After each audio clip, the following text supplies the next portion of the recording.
প্রিয় শৌখিন ছাদবাগানি বন্ধুরা, আপনাদের সকলকে আমার শৌখিন ছাদবাগান ইউটিউব চ্যানেলে জানাই সাদর সম্ভাষণ। প্রিয় ভিউয়ার্স, আমার এই আম গাছটি আমি এবছর এনে বসিয়েছিলাম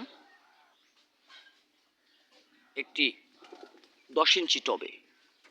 আপনারা যেমনটা দেখছেন আমি কিন্তু ঠিক তেমনটাই এনেছি গাছটি। হয়তোবা 2-4 আঙ্গুল 2-4 ইঞ্চি গাছটি বেড়েছে, কিন্তু নতুন কোনো পাতা এর মধ্যে ছাড়েনি।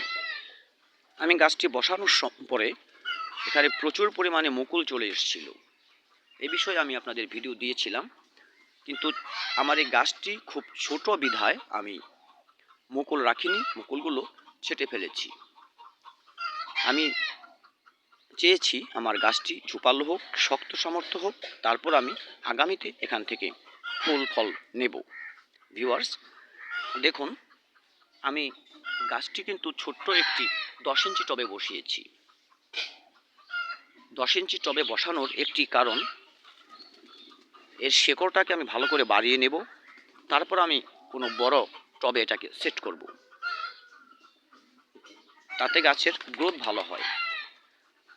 আমি যে মুকুলগুলো ফেলে দিয়েছিলাম, ফেলে দেবার পর দেখুন প্রতিটি শাখা থেকে আমি প্রচুর ব্রাঞ্চ পেয়ে গেছি।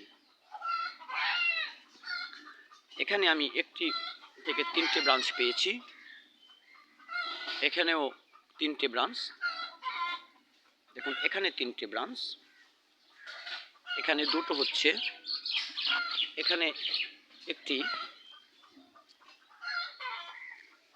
এখানে আশা করি 2টো হবে,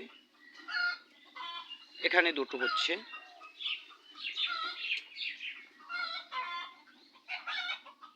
কাজেই যখন আমার একটি শাখা থেকে 2টি করে ব্রাঞ্চ পেয়ে যাব আমি, তখন কিন্তু আমার এই গাছটি আগামী বছর ফল আসতে আসতে প্রচুর পরিমাণ শাখা হয়ে যাবে এবং তখন আমি ফুল ফলটা বেশি পাবো। আর একটি বিষয়, ছোট গাছকে যখন আপনারা ফল নিতে চাইবেন, তখন কিন্তু অবশ্যই আপনাদের গাছটি বৃদ্ধি ব্যাহত হবে। সে কারণে আপনারা ছোট গাছে ফল নিতে যাবেন না, গাছটিকে আগে মনের মতো করে বাড়িয়ে নিন, তারপর আপনারা ফল নিন। গাছ সুস্থ থাকবে, ঝোপালো হবে, সুন্দর একটি শেপ পাবে গাছে এবং ফুল ফল প্রচুর পাবেন।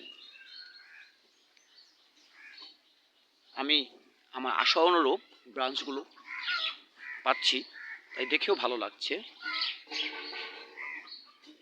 ভিউয়ার্স, এ ধরনের ঝোপালো করতে হলে আপনাকে প্রুনিং করে দিতে হবে, অথবা মুকুলের যে ডাটাটা থাকে সেটাকে ছেটে ফেলে এর গোড়ায় জৈব সার দিয়ে দিতে হবে। আপনি মিক্সড সার দিয়ে দিতে পারেন, গোবর সার দিয়ে দিতে পারেন।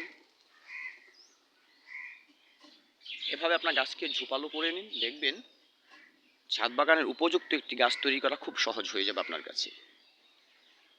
ভিউয়ার্স, ভিডিওটি ভালো লাগলে লাইক কমেন্ট করুন, চ্যানেলটি সাবস্ক্রাইব করে আমার পাশেই থাকুন আমার ভালোবাসার মানুষ হয়ে। ভিডিওটি দেখার জন্য সকলকে ধন্যবাদ। দেখা হবে আগামী ভিডিওতে। ধন্যবাদ সকলকে।